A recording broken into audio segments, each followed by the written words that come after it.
यदि permanent hair dye permanent है तो इसका इफेक्ट परमानेंट क्यों नहीं रहता? कुछ ही हफ्तों में इस हेयर डाई का कलर फेड होने लगता है। क्या आपके मन में भी ये सवाल आता है? तो ये वीडियो आपके लिए है। आज के वीडियो में मैं आपको बताने वाली हूँ ऐसी अलग अलग चीजें जो हमारे परमानेंट हेयर डाई का इफेक्ट टेम्पररी जैसे ही कर देता है। परमानेंट हेयर डाई को बहुत फ्रीक्वेंटली यूज करना आपके बालों के लिए तो बिल्कुल अच्छा नहीं है और आपके हेयर डाई का कलर लॉन्ग तक तो रहने वाला है नहीं। तो परमानेंट हेयर डाई का इफेक्ट लॉन्ग लास्टिंग रखने के लिए ये चीजें आपको जरूर ध्यान में रखनी चाहिए।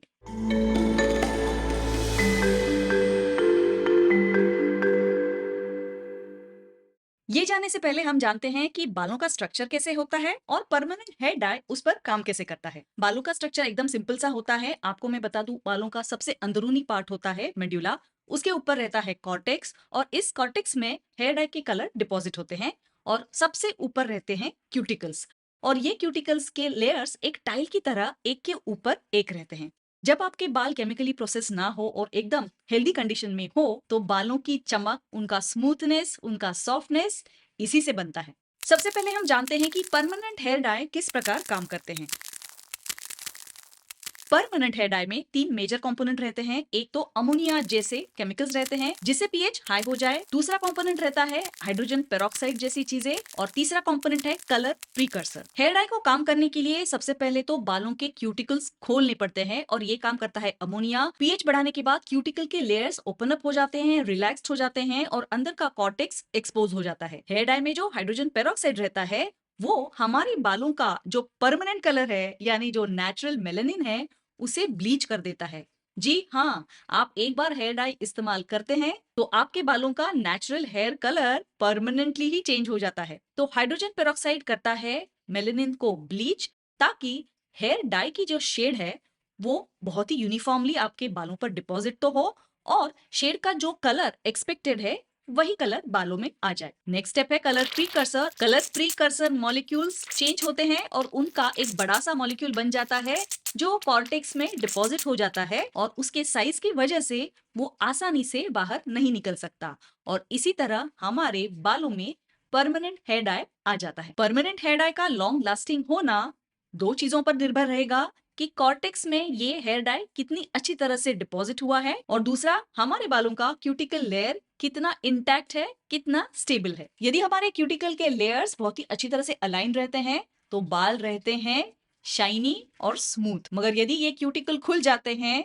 डैमेज हो जाते हैं तो कुछ इस प्रकार हमारे बाल उबड़ खाबड़ हो जाते हैं और फिर ऐसे डैमेज क्यूटिकल से लीक आउट हो सकते हैं आपके हेयर डाई के कलर जो अंदर कॉर्टेक्स में है। परमानेंट हेयर डाई परमानेंट तो रहने ही वाला है क्योंकि एक बार वो आपके बालों पर चढ़ गया वो वैसे उतरने वाला तो है नहीं, फेड जरूर हो सकता है। मगर कुछ चीजें ये हेयर डाई का लीक होना, फेड होना एक्सेलरेट कर देते हैं। चलिए देखते हैं ये ऐसी कौन सी चीजें हैं।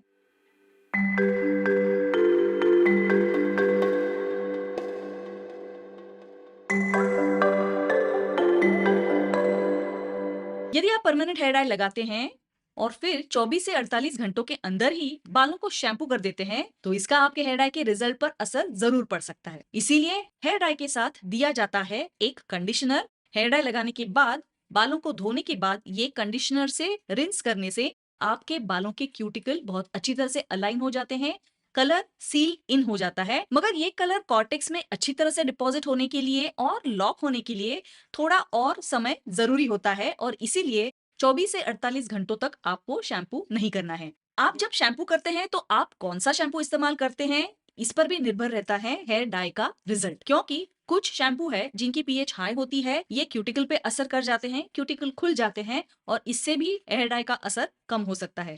इसीलिए आपको स्पेशली फॉर्मुलेटेड शैम्पू ही इस्तेमाल करनी चाहिए जो कलर ट्रीटेड हेयर के लिए है। खास करके सल्फेट फ्री शैम्पू का इस्तेमाल आप जरूर करें। यदि आपको सल्फेट फ्री शैम्पू की और जानकारी चाहिए तो मेरे चैनल पर ये वीडियो आप जरूर देखिए और ऐसे सल्फेट फ्री शैम्पूज की लिंक मैं वीडियो के डिस्क्रिप्शन में दे ही रही हूँ। यदि आप आपके बालों में मेडिकेटेड शैम्पू लगा रहे हैं या एंटी डैंड्रफ शैम्पू लगा रहे हैं तो भी सावधान रहिए क्योंकि ऐसे शैम्पूज ज्यादातर स्ट्रॉन्ग रहते हैं और इनके असर से हेयर डाई का रिजल्ट कम हो सकता है। तो याद रखें, एंटी डैंड्रफ शैम्पू इस्तेमाल कर रहे हैं तो क्या ये कलर ट्रीटेड बालों के लिए सूटेबल है इसकी जानकारी आप जरूर लें। हेयर डाई लगे बालों को शैम्पू करते वक्त आप एक सावधानी जरूर बरतें।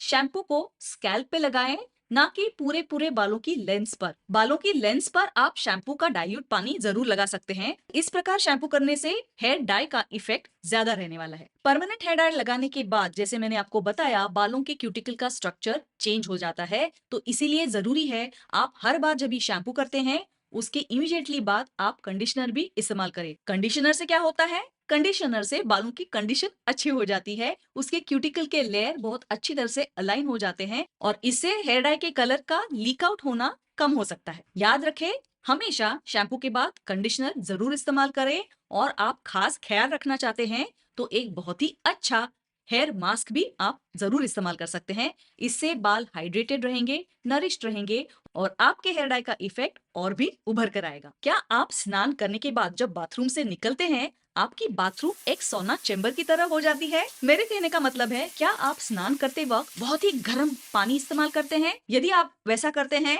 तो रुक जाइए, क्योंकि आप शरीर पर चाहे गर्म पानी ले, मगर परमानेंट हेयर डाई लगाने के बाद बालों में इतना गर्म पानी इस्तेमाल ना करें, क्योंकि गर्म पानी से बालों के क्यूटिकल्स पर असर हो जाता है और हेयर डाई का इफेक्ट भी कम हो सकता है। तो हमेशा याद रखें, कलर किए हुए बालों को ठंडे पानी से धोने से आपके कलर का रिजल्ट ज्यादा लॉन्ग लास्टिंग रहने वाला है। अगर ठंडा पानी आपको सूट नहीं होता तो एकदम ल्यूक वार्म पानी से आप बाल धो सकते हैं। आप एक हफ्ते में कितने बार शैम्पू करते हैं? 2 बार, 3 बार, 4 बार? मुझे याद है हमारे बचपन में शैम्पू का प्रोग्राम हफ्ते में एक ही बार होता था और वो भी संडे को। स्नान से 1-1.5 घंटे पहले बालों में जमकर नारियल तेल से चंपी हो जाती थी और फिर शिकाकाई और रीठा इसका इस्तेमाल करके बाल धुले जाते थे और इससे कोई परेशानी नहीं थी और हमारे बालों की कंडीशन भी बहुत ही अच्छी थी। मुझे लगता है उस जनरेशन के बाल आज भी आज के जनरेशन के लोगों से ज्यादा हेल्दी रहेंगे। आपको क्या लगता है? कमेंट में जरूर लिखें। तो हम बात कर रहे हैं फ्रीक्वेंसी ऑफ शैम्पूइंग। अगर आपके बालों में कलर लगा हुआ है तो आपको शैम्पू की फ्रीक्वेंसी कम ही रखनी है, क्योंकि क्या आपने नोटिस किया है कि हेयर डाई के पैक पर क्या लिखा होता है कि इस हेयर डाई का इफेक्ट 6 हफ्ते तक रहने वाला है, 8 हफ्ते तक रहने वाला है? नहीं, पैक पर लिखा होता है ये हेयर डाई आपको 15 हेयर वॉशेस तक चलने वाला है। इसका मतलब है ये 15 हेयर वॉशेस क्या आप 3 हफ्तों में ही फिनिश करने वाले हैं या आपको 2 महीने तक चलाने हैं, ये आपको डिसाइड करना है। इसीलिए शैम्पूइंग फ्रीक्वेंसी बहुत ही इंपॉर्टेंट है। तो आप तो जान ही गए होंगे कि पानी हेयर डाई का दुश्मन है। आप कभी वेकेशन जाने का प्लान करते हैं, बहुत ही बन ठन के पहले सैलून जाके हेयर डाई करके आते हैं और यदि उस वेकेशन स्पॉट पर स्विमिंग पूल है तो सोने पे सुहागा, है कि नहीं? आप झट से स्विमिंग पूल में डुबकी लगा देते हैं और वही चूक जाते हैं, क्योंकि क्या आपको पता है स्विमिंग पूल में होता है क्लोरीन और क्लोरीन का इफेक्ट है ब्लीच करना। जी हाँ, तो स्विमिंग पूल का पानी और क्लोरीन का कॉम्बिनेशन आपके हेयर डाई के लिए बहुत ही खतरनाक है। यदि आप रेगुलर स्विमिंग के लिए भी जा रहे हैं तो ध्यान रखें, बालों को हमेशा प्रोटेक्ट करें, बालों में तेल लगाएं या कुछ प्रोटेक्टिव सीरम लगाएं। उसी प्रकार आप किसी बीच डेस्टिनेशन पे जा रहे हैं तो समुद्र का खारा पानी भी बालों के लिए काफी स्ट्रॉन्ग एब्रेसिव हो सकता है। तो याद रखिए, पानी हेयर डाई का दुश्मन है। जितना आप पानी कम इस्तेमाल करेंगे उतना हेयर डाई के लिए अच्छा रहने वाला है। हेयर डाई का दूसरा दुश्मन है हीट। यदि आपको आदत है बार बार ब्लो ड्राई करके बालों को सेट करना या स्ट्रेटनिंग आयरन इस्तेमाल करना, तो ये आपके हेयर डाई के लिए बहुत ही बुरा है, क्योंकि हीट से बालों के क्यूटिकल्स डैमेज होते रहते हैं, बालों का नेचुरल मॉइस्चर कम होते जाता है, कभी कभी एक्सेसिव यूज से कहते हैं बाल तो फ्राई ही हो जाते हैं। तो यदि आपको हेयर डाई को लॉन्ग लास्टिंग रखना है, आपको हीट ट्रीटमेंट मिनिमम रखनी होगी और यदि आप हीट ट्रीटमेंट ना ही करें तो ये सबसे अच्छी बात होगी। हीट का दूसरा सोर्स है धूप। यदि आपको काम के लिए बाहर जाना पड़ता है, घूमना पड़ता है, तो सन रेज, सूरज की धूप से भी हेयर डाई पर असर हो जाता है और धूप के इस इफेक्ट से बाल जल्दी फेडेड लगने लगते हैं। तो यदि आपको धूप में जाना है तो बालों को हमेशा प्रोटेक्टेड रखिए। उस पर आप स्कार्फ लगा सकते हैं या टोपी पहन सकते हैं या छाता तो है ही।